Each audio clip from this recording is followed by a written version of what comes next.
Close your eyes and imagine. What if the things in life that cause us the greatest pain, the things that bring us grief, are challenges? Challenges designed to help us grow, to ultimately become what we were always meant to be. We feel like we've been buried, but what if, like a seed, we've been planted?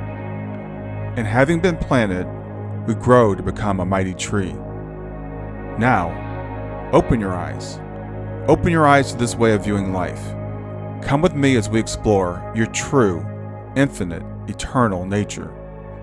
This is Grief to Growth, and I am your host, Brian Smith.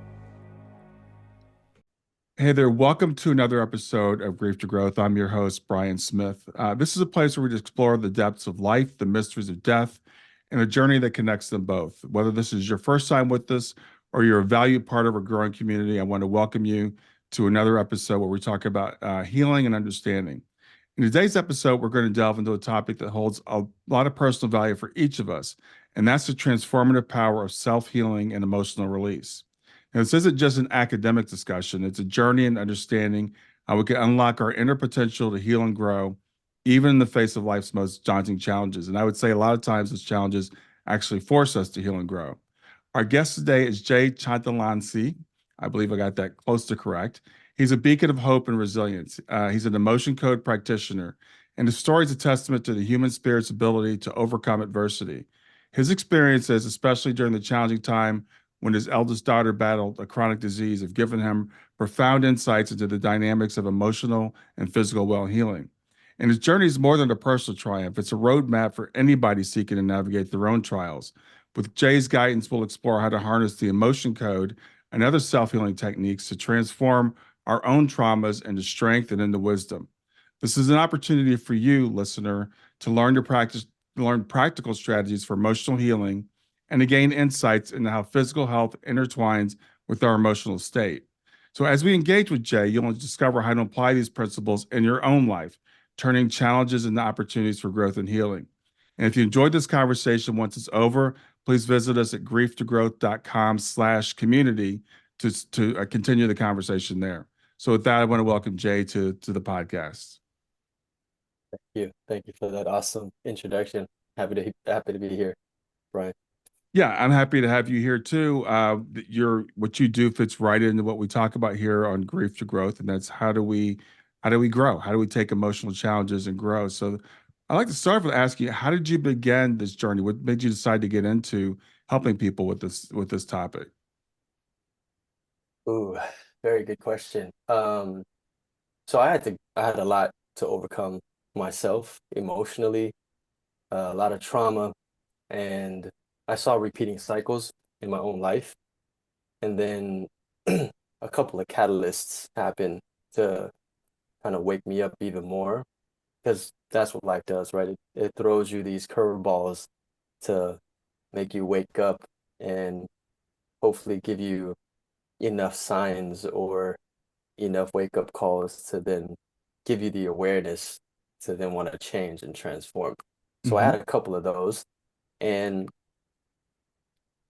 the transformation was so profound that I knew this was my life path, was to help others because of the transformation that I've experienced myself, my wife, my kids, generationally with, uh, all of my children, everyone that's connected to me, and then now with my current clients. So it's been an awesome journey so far. It's something Mm-hmm. that I've never even thought that I would have got into, because I'm more of a tech guy. I'm a I'm a web designer by trade. So I was Mm. in, corporate, making websites and marketing, digital marketing, and then all these things happened to kind of steer me into this direction, and now here I am, and it's been so fulfilling, and I feel so blessed and honored to be a part of other people's healing journeys, to be their guide, uh,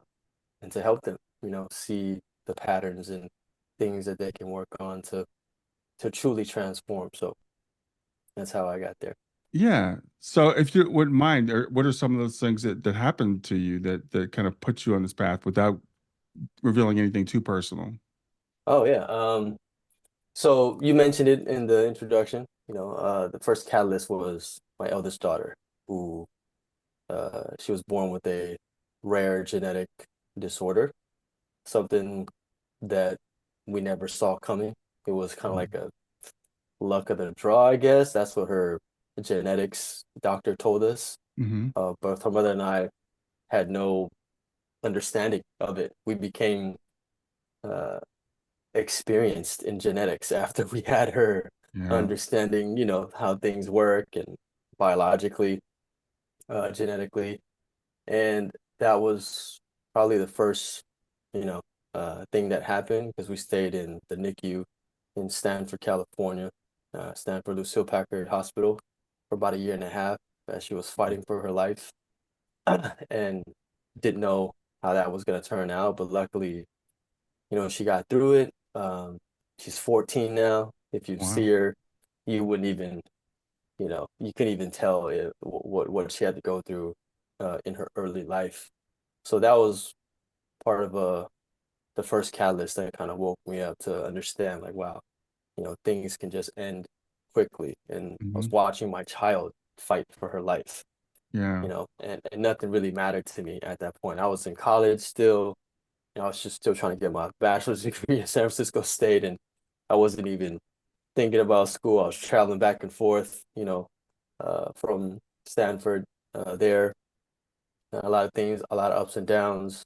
But luckily, we had a lot of support, Hmm. and it gave me the first understanding of how resilient we are as humans, as these human beings, the things that we can just fight through, even when we first come into this world, you know, on top of, medical technology and all the nurses and doctors who know their stuff. I mean, I feel so blessed to be a part of that. But even that whole experience looking back, for her to go through that, for her to be put in that specific hospital with the number two doctor specifically that understands her genetic disorder was like, what? Because she was born in a different hospital.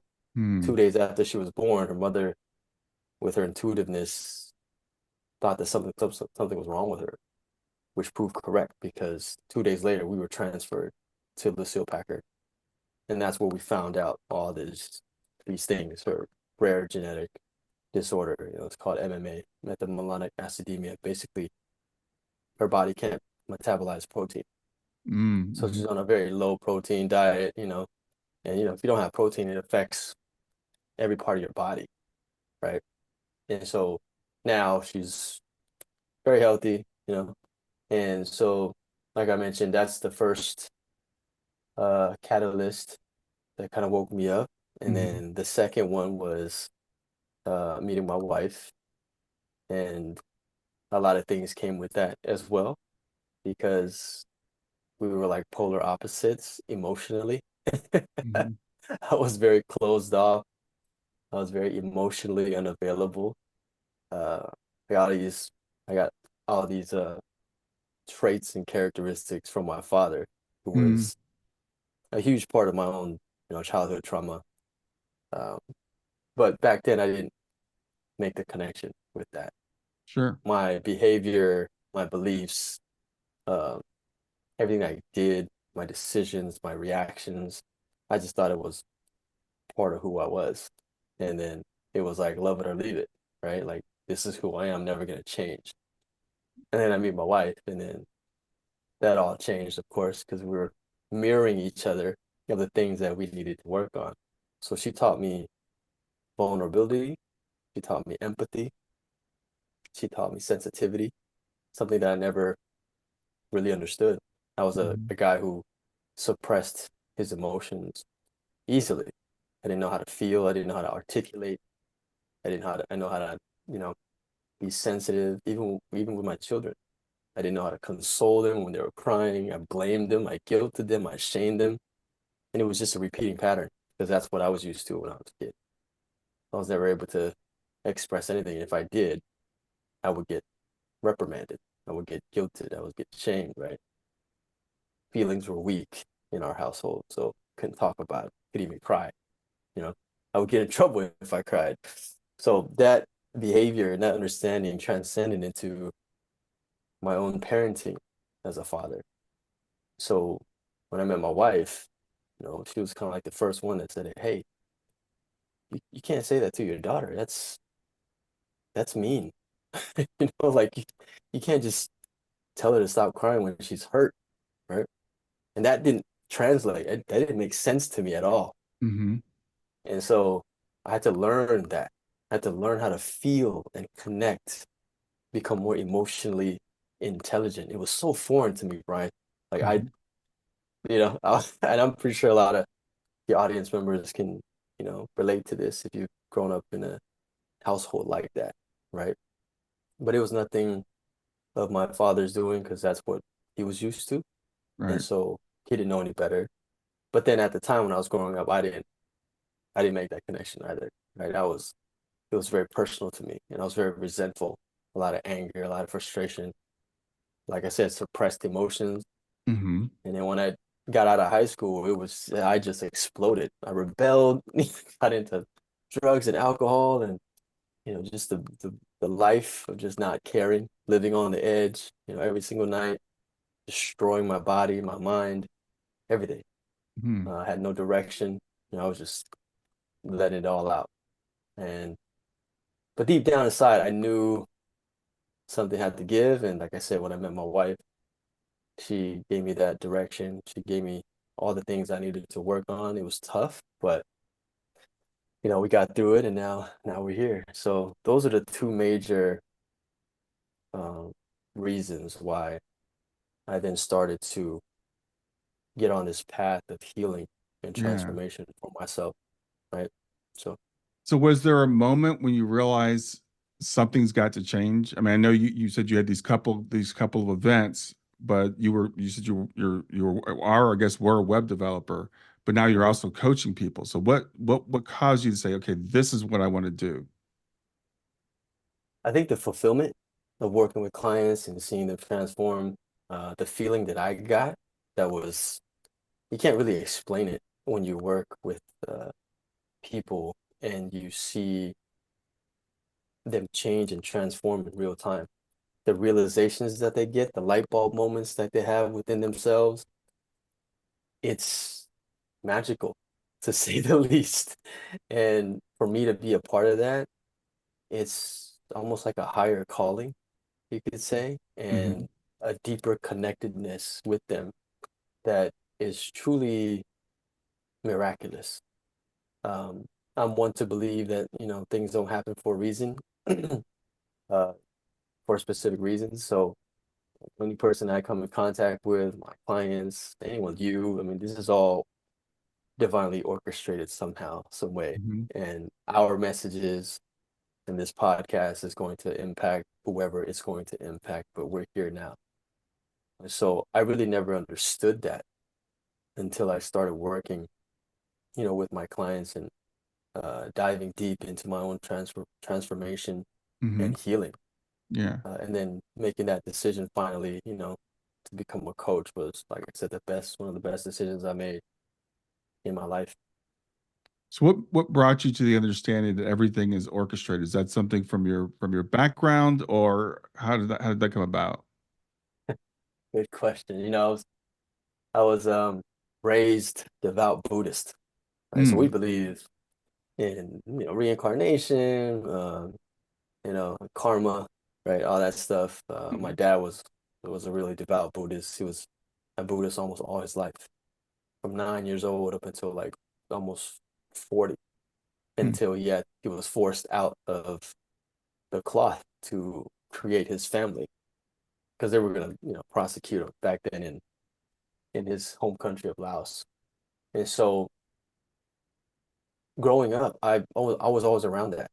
I was always around him, preaching about all these things of how things happen and they have special reasons for why it happens, Mm. um, and all these different aspects of the philosophy of Buddhism, of how things are connected to each other. But I never took it serious. I was, I was like, I was so angry at him most of the time. I was like, whatever, right? Like, I never really dived into my spirituality around it Hmm. for a long time until those things happened, until those two major events in my life happened, which put me down this path of self-discovery, of remembering, right? Because when you start to heal, you start to understand a lot more about yourself. You get more in touch and in tune with your history, your past, the relationships that you have with your parents, with yourself. You question your beliefs, you question your morals, and that's when things started to just click with me. Hmm. And I start to ask the most important questions, like who am I? Why am I here? Like what makes me happy? Or why am I always angry? Like why can't I express my emotions? Like why can't I have a normal conversation without getting offended and always defending myself? Why do I always get triggered, right? And Hmm. so all of that was a culmination of how it led me here. And it led me to believe that, all things happen for a specific reason. Because only when you look back, you then can connect the dots to everything. And there isn't a time where I look back and I wasn't able to connect the dots. And that profound moment that you really understand, it's like the best way I can explain it is like when you make that connection, you're going at light speed into space.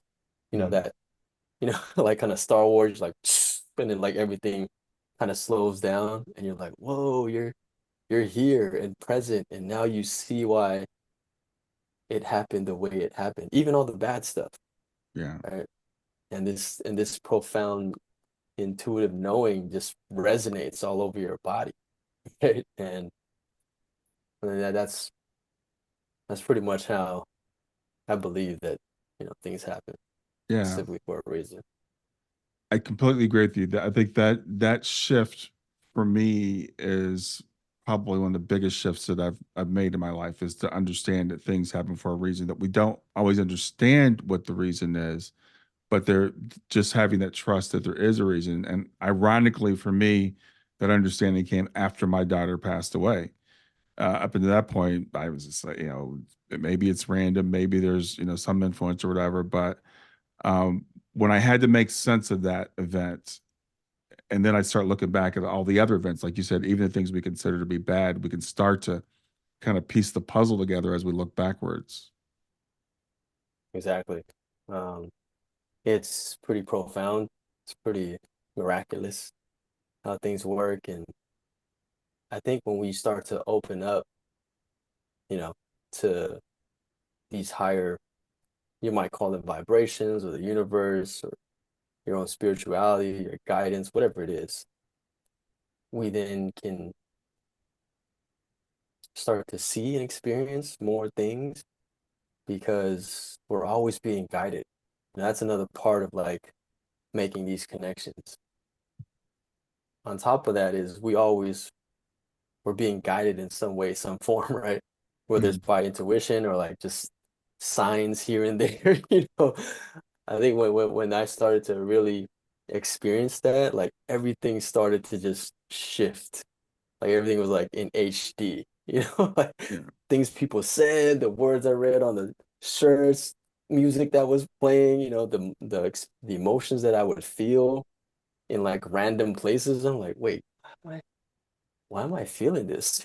Or why am I experiencing this right now? Or why did she just say that to me when I really needed to hear it? Like in a passing conversation, I'm like, huh, I think I needed to hear that.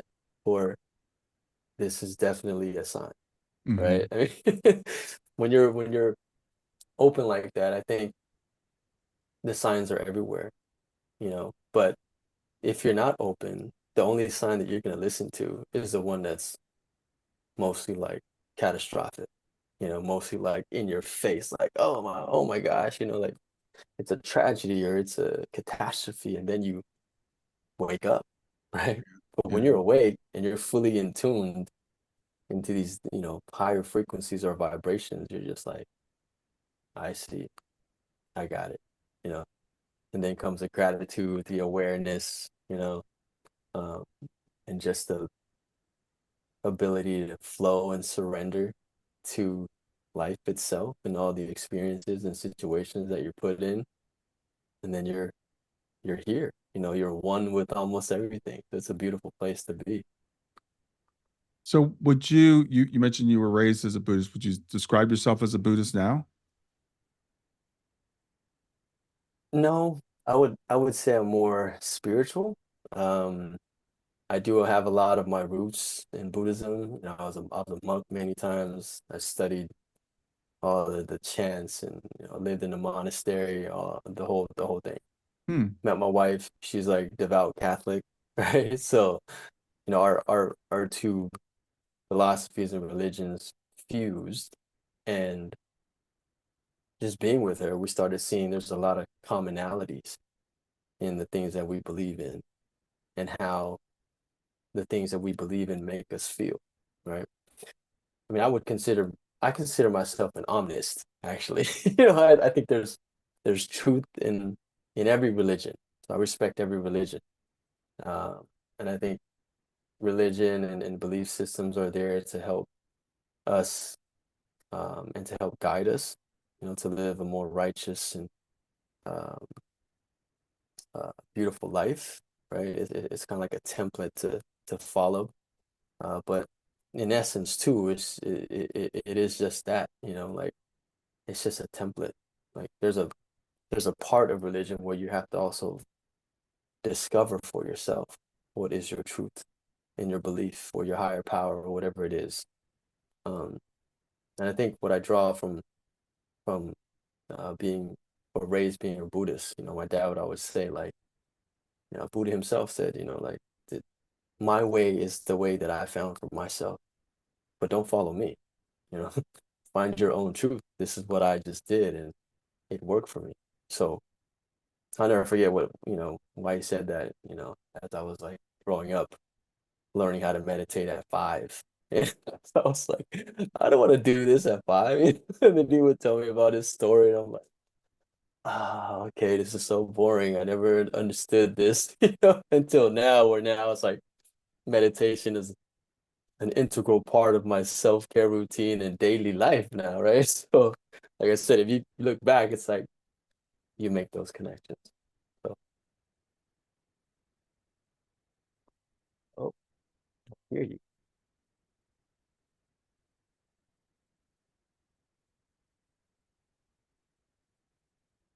Zemi.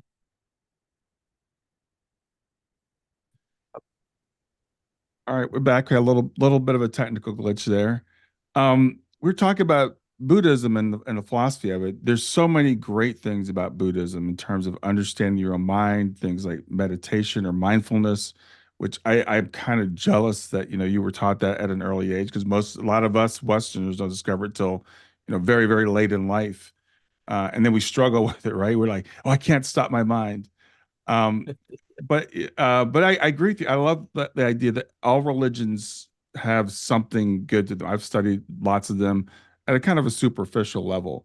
And there's that core that they all have in common that's really great. And then there's the stuff around the fringes that is like, yeah, maybe not so great. Yep, exactly.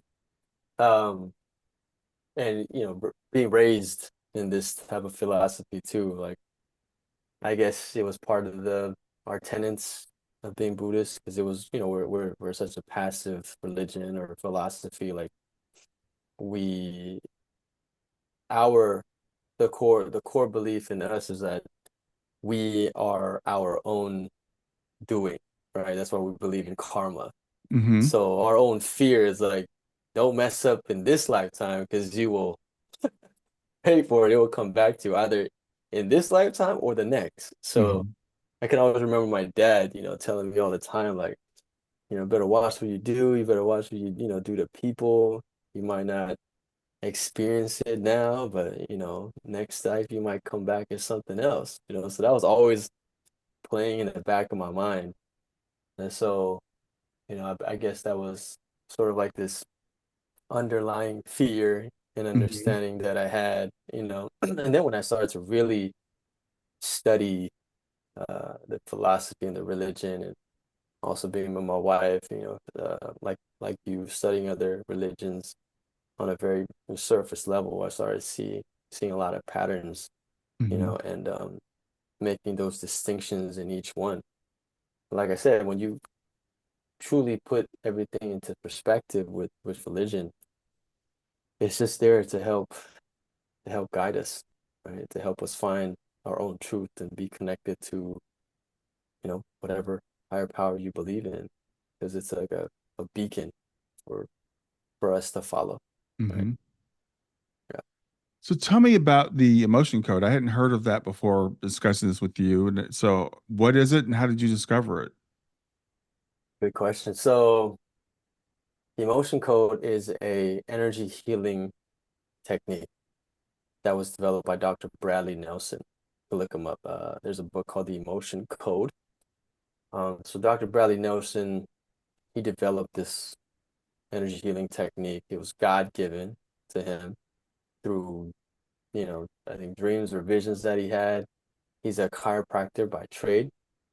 And when he got these downloads, he started to do these techniques on his patients, because he saw that, even being, the chiropractor, some of his patients kept coming back. So things weren't really working.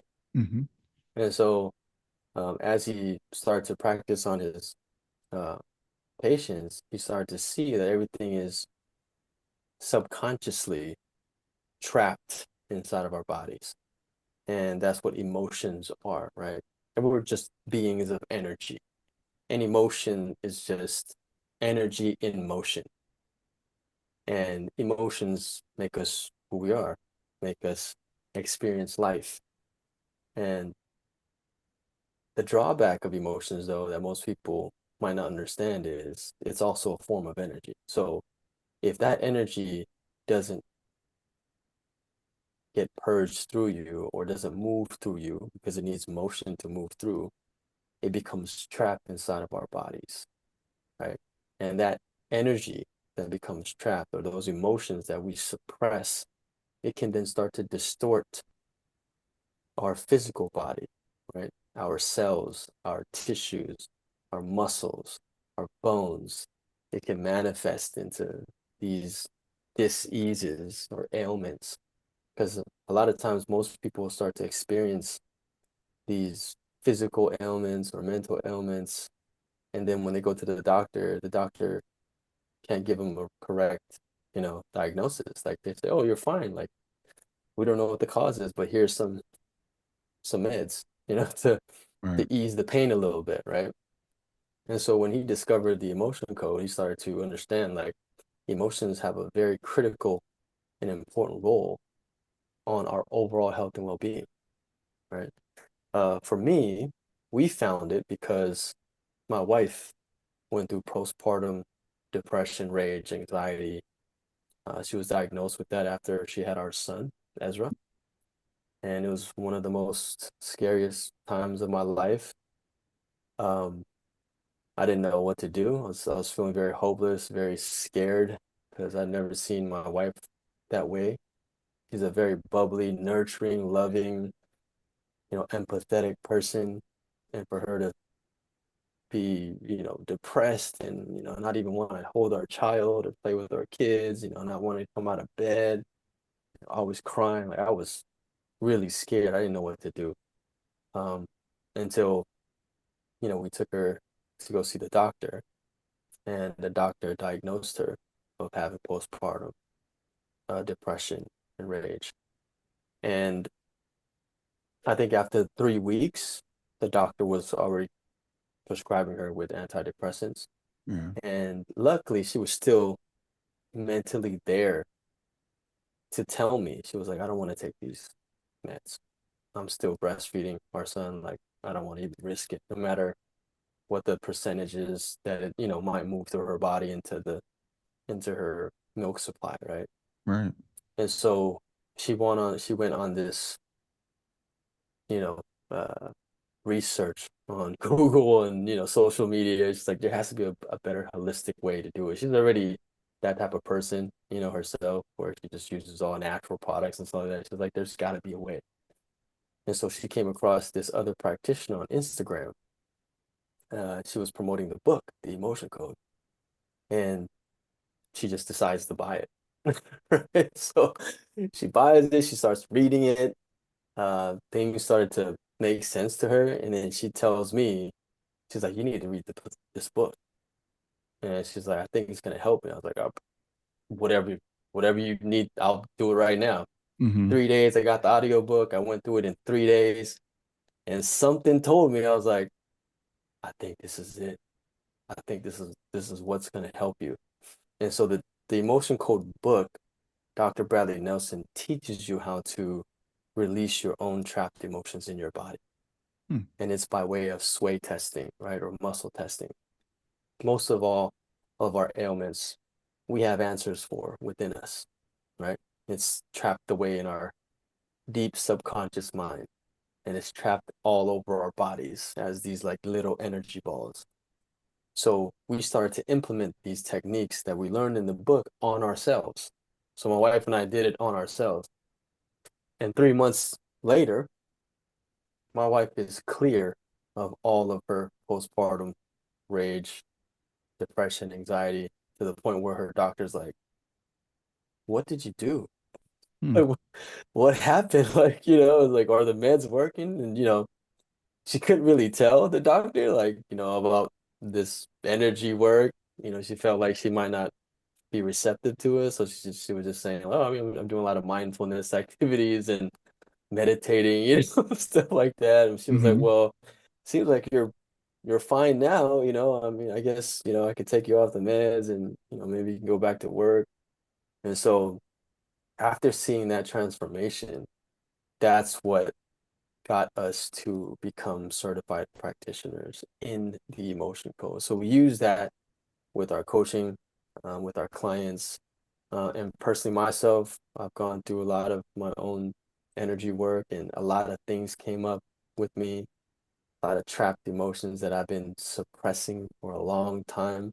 Hmm. The things that I felt within myself when I did those releases was, I can't even explain it. Even till this day, Brian, like sometimes I work on my clients and they tell me things and I'm still pinching myself. I'm still questioning, like, is this real? Like, are they just messing with me? Like, are they really feeling this? But they are. Like, they're just, they feel differently. They have these experiences that somewhere like just you can't even explain it, right?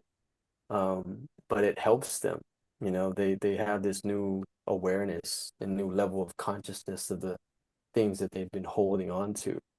And when you really think about our human experience, what do we remember most, right? We remember how we felt most. Right. The Right. rest are just details. But if you are feeling negative emotions based around the situation, which we call trauma, right? Like that energy is going to stay with you. So even when you talk about it, even when you remember thoughts or something triggers that memory, your body automatically reacts. And that's the trapped energy of that trauma or that emotion that's been in your body for such a long time. So for us to release that, there's different ways. And emotion code is one of them. So there's three different codes that Dr. Brad Nelson has. Emotion code is one of them. And then the other one is called belief code. I'm sorry, belief code and body code. So Mhm. those are more comprehensive techniques to help you do the same thing, release these trapped emotions. So that's what emotion So, code is. are there like exercises that you do there, or is it something that someone works with you? How does it actually work? So as a practitioner, everything can be done, virtually. We don't Mhm. have to touch you. We connect directly to your subconscious mind by your consent. So if I were to do it to you, I'd, ask you for your consent to see if I could, tune in to your Mhm. subconscious mind because we're all connected energetically, right? It doesn't, energy spans space and time. Absolutely. So I have Yeah. clients like all over the world, right? So they could be in different countries, different, regions or whatever. But once they give us consent and we're able to connect with them, then that's when we ask questions and use muscle testing. So for me, I'm going to use my body as the tool once I connect to your subconscious mind to understand and identify the trapped emotions that are inside your body. And once I identify that, I can then release it just by pure intention, right? Mm. And once the release happens, a lot of, our clients and people that have done this work, there's thousands of practitioners worldwide. Um, and a lot of people say the same thing, like when they get the emotions released or, they get the energy work done on them, they feel tingles, they get lightheaded, they have crazy dreams at night, they become very thirsty because when you think about it, you have all this energy, trapped inside your body, and then when it finally releases, your body is going to feel different, right? A Hmm. lot of people Hmm. feel lighter, they have like creative sparks, a lot of people cry, just because they were never able to feel it. They were never able to let go of that trapped emotion. For example, for me, one of the most profound things that happened to me doing this work on myself was I had I fully reconciled with my father. Mm. I fully forgave him. And I knew this like deep down inside because when I was doing all this work, he had already passed in 2009, right? And we never had that closure. We never Hmm. had that, that talk or, you know, that connection. I mean, our relationship towards the end of his life was pretty good. We were talking and stuff like that. We were amicable, we were respected. But I was still feeling a lot of anger, a lot of Mm. resentment. Hmm.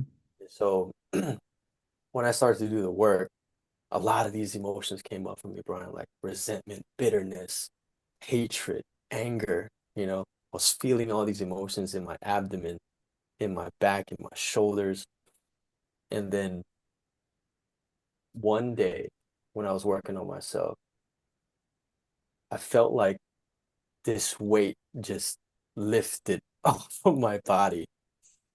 And as it was lifting, I started to cry like profusely. Like I felt like my tears were shooting out of my eyes, Mm. right? Like, and my wife was there. She's like, "Are you okay?" She's like, "I don't know what's happening, but I'm just feeling all of these emotions. It's overwhelming, and I don't know what I'm going through." And then everything made sense. Mm. Like everything just clicked into my mind.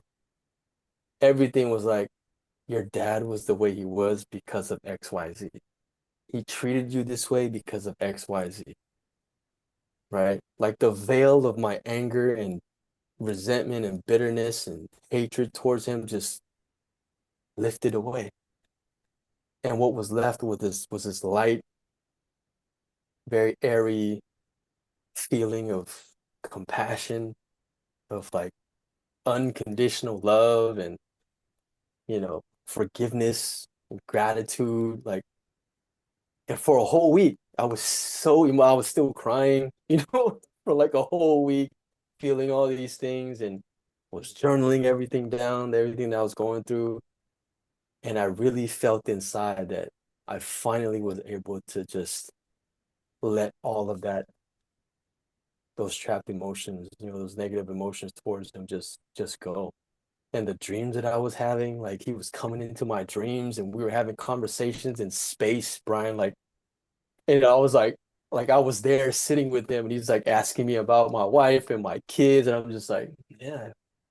And I was just aware, even in my dreams. And I would Mhm. wake up, sweating and just like heart pounding. And I'm like, what is going on? Like I'm getting goosebumps just talking about it. Yeah, yeah, It was just incredible. So that experience was just, you know, like I said, I couldn't explain it.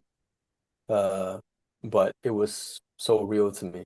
yeah, And I truly believe that because of energy work, it allowed me to fully, forgive him. And now that I talk about him and now that I, you know, um, tell his stories, to my kids. There's no ill will. There's no negative emotions. It's just all love and gratitude. And I'm curious, did you, when you were younger, did you know that you had these feelings, the anger and resentment toward your father, or did you even know that you had them? Yes, because I was so fearful. Uh, And part of my fear, I did things that were very uh, against his rules. And I got caught for some of them. He was very physically, emotionally abusive. And mm, so when I got caught, it was lights out for me, right? It was like, it was a bad day. yeah. And so, and there's a disconnection between his upbringing and then my upbringing. So we were first generation Asian immigrants to the United States. Hmm. So he was well respected in his country, right? Hmm. He comes to the States, didn't know the language, like was on welfare, trying to help his family and stuff like that. Yeah. Um, he had a master's degree from India, was useless, in Mm, the States because he didn't know the language.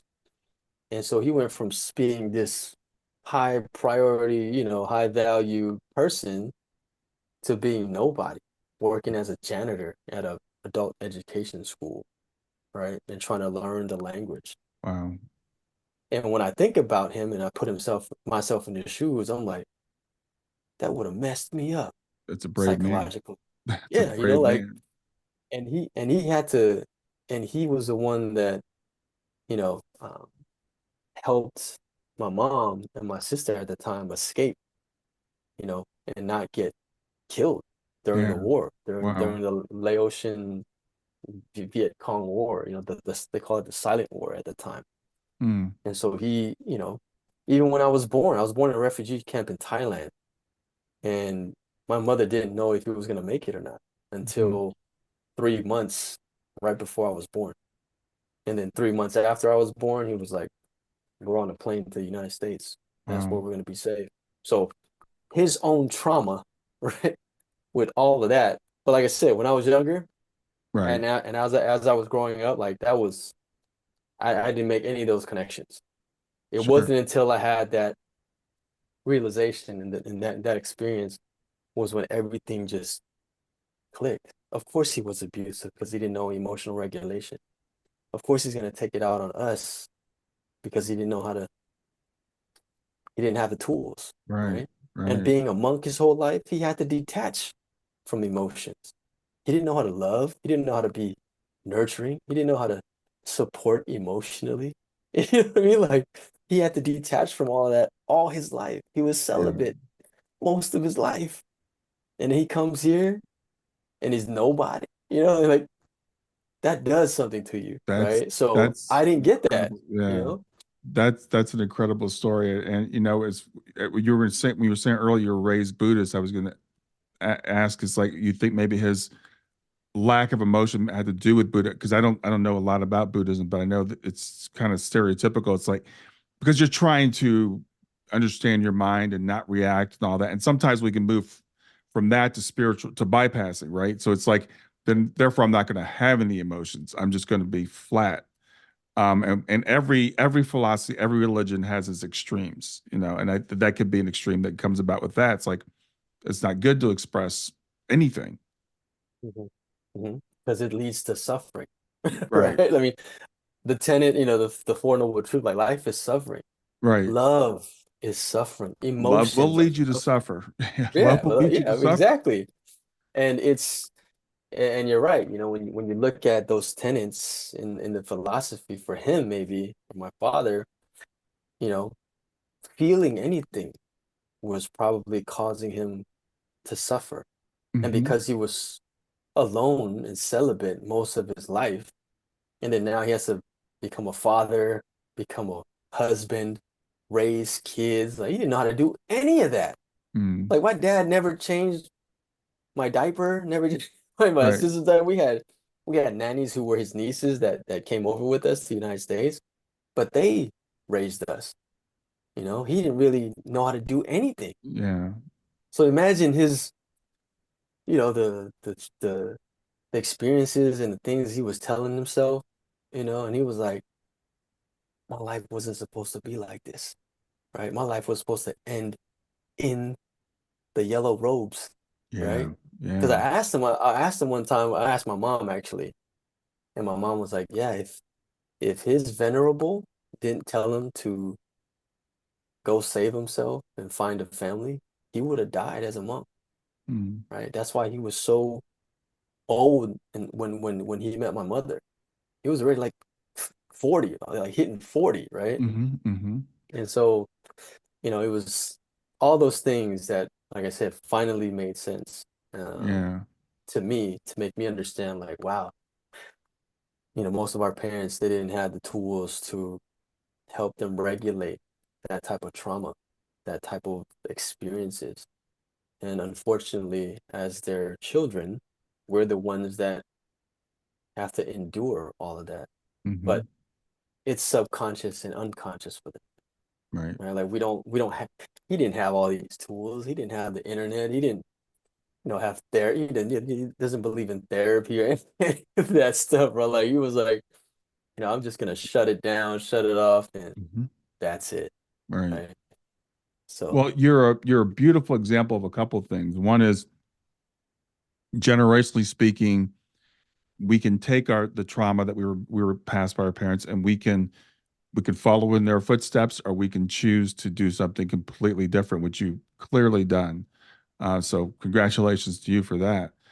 But the other thing is, I think it's a wonderful example of how it's never too late, because sometimes people will say, well, it's too late. That person has passed on. We can never heal that relationship. And you've healed that relationship even while your father was not with us physically anymore. yep, exactly. And I would have believed, if you talked to me 5, 10 years ago, I would have said the same thing. Like there was no closure, right? Because he's already passed. Right. It's too late, right? But doing this type of work, with energy and going through my own experiences, I'm a firm believer that just because they're gone doesn't mean you can't have the closure or the be have reconciled with each other, because the energy is still there. Hmm. You still have those memories. You still have those connections. They come to you in your dreams. You know, they show you signs that they're still there. Like my wife, you know, talks to him a lot, Hmm. and she firmly believes, and I do too, that he's like one of her guides. Hmm. And she says things to me. She talks to me about him, and I'm like, I never told you that. You know, but wow, and he'll come into my dreams and tell me things, and we'll have our conversations, and like he's just there, Hmm. so it's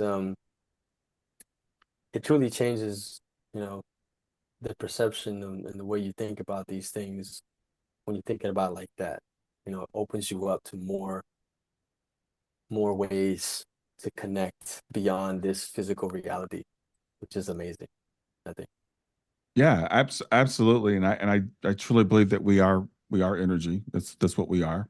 And the energy never dies. And our and it's kind of circles back to something you said at the very beginning, that everything happens for a reason. So if we believe that, even the quote negative things, the role that your father played in your life was a role that caused you to bring forth your resilience, and this beautiful story that you have now because of your father. And man, I'm impressed by the guy just for what you just told me. Sounds like a very impressive man. Yeah, it was. Um, and every time I think about him now, like I said, the emotions of gratitude and compassion and all the good things about him that I remember, Hmm. you know, sticks with me, and the things that I teach, my children, all those things and years of strict rules of following the meditative guides, and learning the history of the religion and philosophy, it still sticks with me.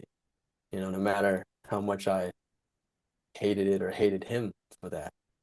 And now when I'm in my meditation, like he always comes to my mind. It's the first thing that pops up.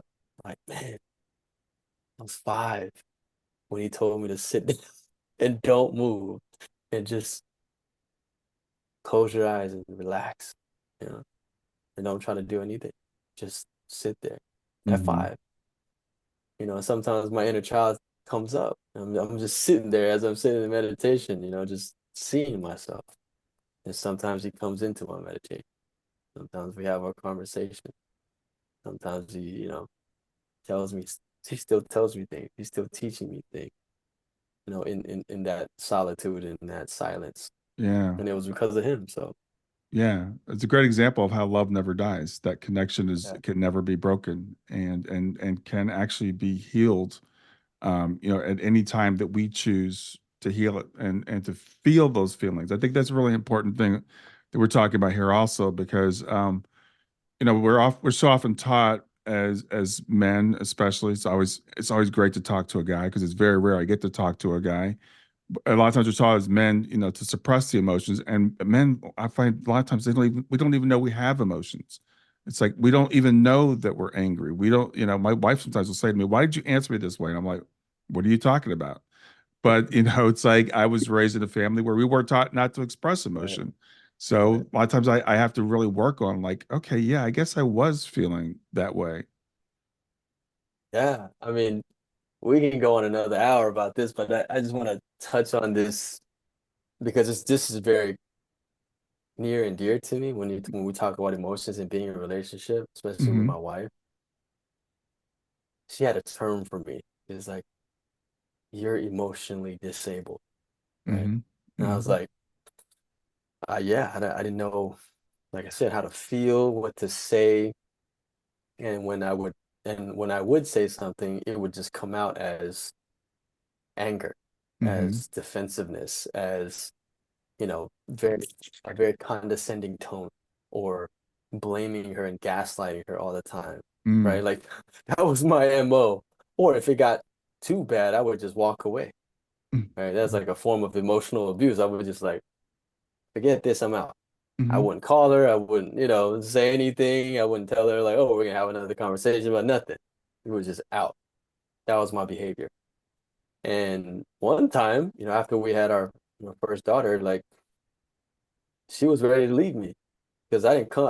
I was out for like 2 weeks, almost 3 weeks, and I didn't talk to her. Like I gave her the silent treatment, and you know, um, she literally called my sister and was like, "I don't know where your brother is, but if he doesn't come back, I'm putting all his stuff out in the streets. Like it's over." Hmm. you know. And luckily, I called that night, came back that night, and we had a conversation about it. She's still healing from that today because it was very traumatic, right? Hmm.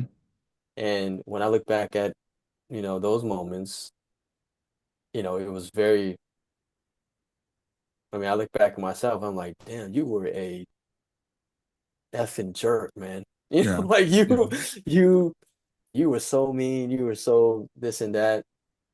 And at that time, like I said, we are so unaware because we've identified with with those behaviors for such a long time Hmm. that if we go against that, it would go against our pride and ego. And Yeah. as men, we're so masculine, like we never want to be wrong.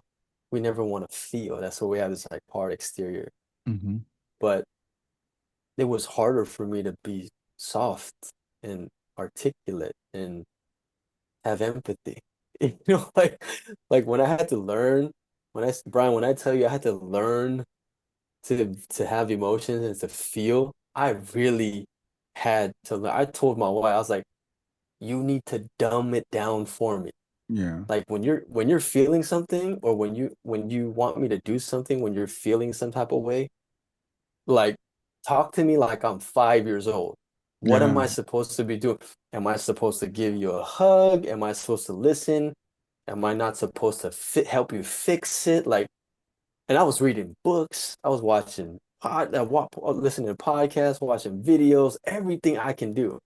Because it got to a point, Brian, where like we were fighting so much and I was so exhausted just from fighting, Mm-hmm. from Mm-hmm. arguing every single day, not knowing that we were just pushing each other's buttons because we didn't know how to handle our Right. own triggers, Right. right? Right. And then one day it was just like, man, I can't live like this no more. I love this woman. I can't see myself without her, but damn it, I cannot, I can't be Can't figure fighting this with you out. every day. Yeah, like, Yeah. and, it was draining emotionally. And I didn't even know that. I mean, I was so tired and I was working like, around the clock. And I was just like, this can't be my life. Right. And so, like I said, meeting her was one of those like wake up call moments. And then when I finally figured it out, I literally asked her, like, you need to help me feel. Like, how do you do it? Yeah. What do you say? What are the questions that you ask yourself? Like, how does it feel in your body? Because and when I would feel something, it would come up to a certain point and then boom, Right. suppress, suppress, suppress, and then gone. Right? Right. Like your body gets tense, you feel like tightness in your chest or your diaphragm, and then that's it. Yeah.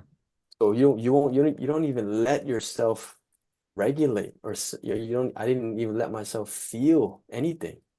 And I was so numb. Yeah. But even that numbness and emptiness is still a feeling. That's what most guys don't understand, right? Like, but we're so Right. conditioned in that behavior that becomes our normal. And Yeah. so for me, yeah. What you just said was really, really super important. Because, I can relate so much to you. My father was raised in the fundamentalist Christian church. And I remember when I was in my 20s or 30s, I found this book called Wild at Heart by John Eldredge, who was a Christian guy who wrote about the wounds that fathers give to sons, Mm, unintentional wounds. And I read this book and it just really grabbed me and I resonated with it. So I was so excited to give it to my father. And I gave it to him and he goes, I don't read books. And my father's a very literate man. He reads the Bible like every day. He reads newspapers. He would do two crossword puzzles. He reads magazines, but he doesn't read books. So I was like, okay, I'm going to give it to him on audio. So I gave it to him on audio. He still didn't listen to it, but I wanted to make that connection with him. So I understand what you're saying. But I think it's mm, also really important. I heard something very recently said, instead of asking what's wrong with somebody, ask what happened to them. Um, when it comes to your father, when it comes to, it's like what happened to him. You and I, mm, even, it's like when I was a kid, and I remember I was going to counseling, was in my 30s or 40s, and I was telling my counselor about my upbringing. And she's like, well, that's just not right. Your parents never told you they love you. They never said they were proud of you. Did right. they ever hug you? Well, no, they didn't hug me, but that's okay. That's just, it's just like, no, that's not okay. So sometimes people look at people like us and our wives were fortunate to hang in there. My wife's hanging with me for 33 years. I'm still Wow. learning, but I'm like, Yep. yeah, but this is how it was in my house. We didn't Right. express emotion. We didn't hug each other. It's just like, why do you ever Mhm. hug me? I'm like, okay, it's not like I'm trying to get back at Yeah. her, but nobody ever hugged me. Right. Right. Oh my God. There's a lot of parallels. And that kind of put me back into those specific memories with my wife too. When you said like, oh, we don't hug each other. I was never physically affectionate with my wife too. Like she would always get mad at me, especially when I'm laughing at myself because Hmm.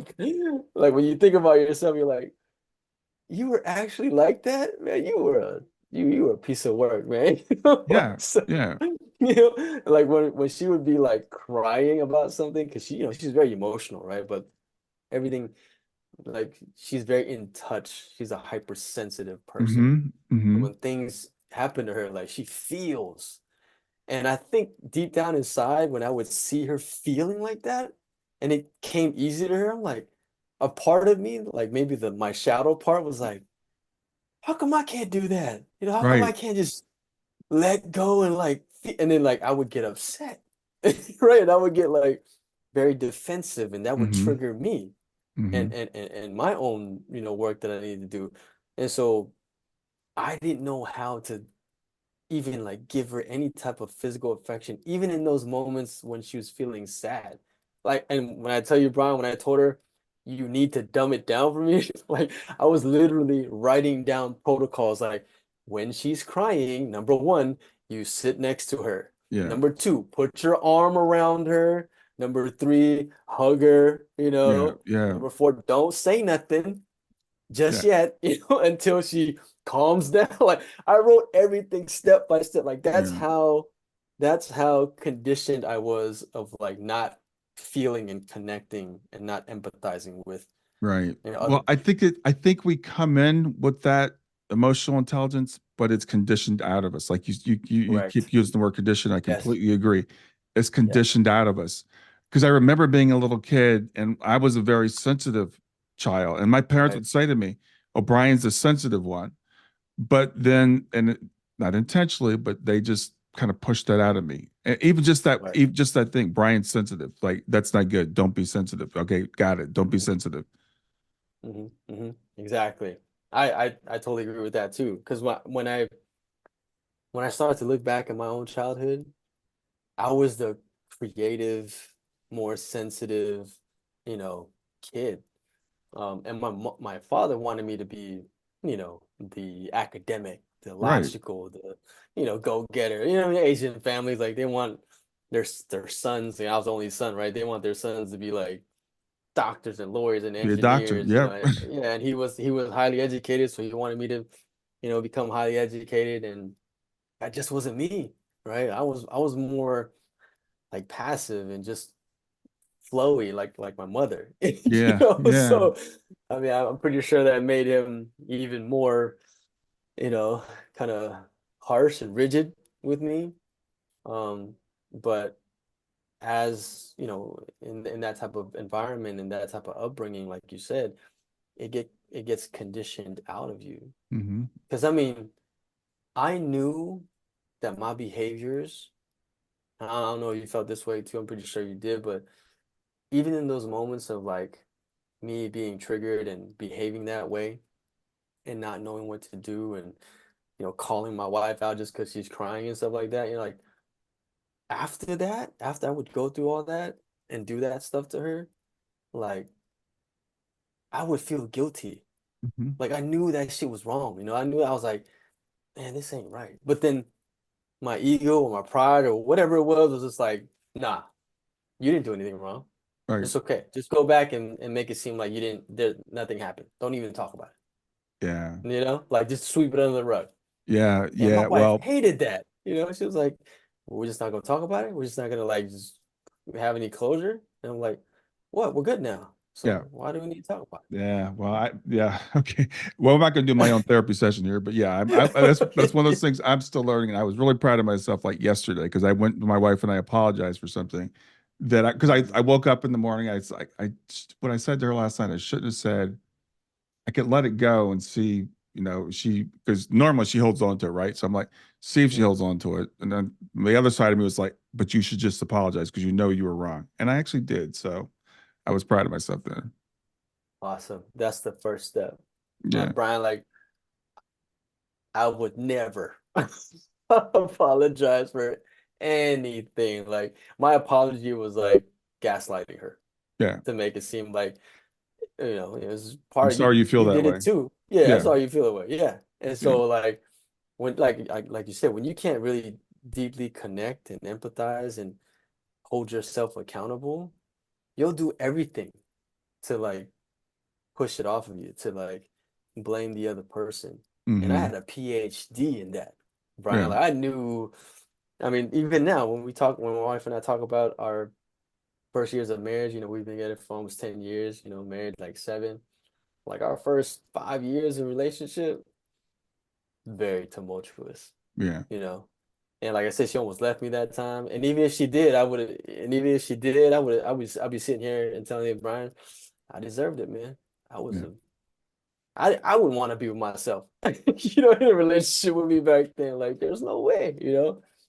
And so, like, until you go on that journey, until you start to understand and heal, I think that's why it's so important to do this work, like what you're doing now.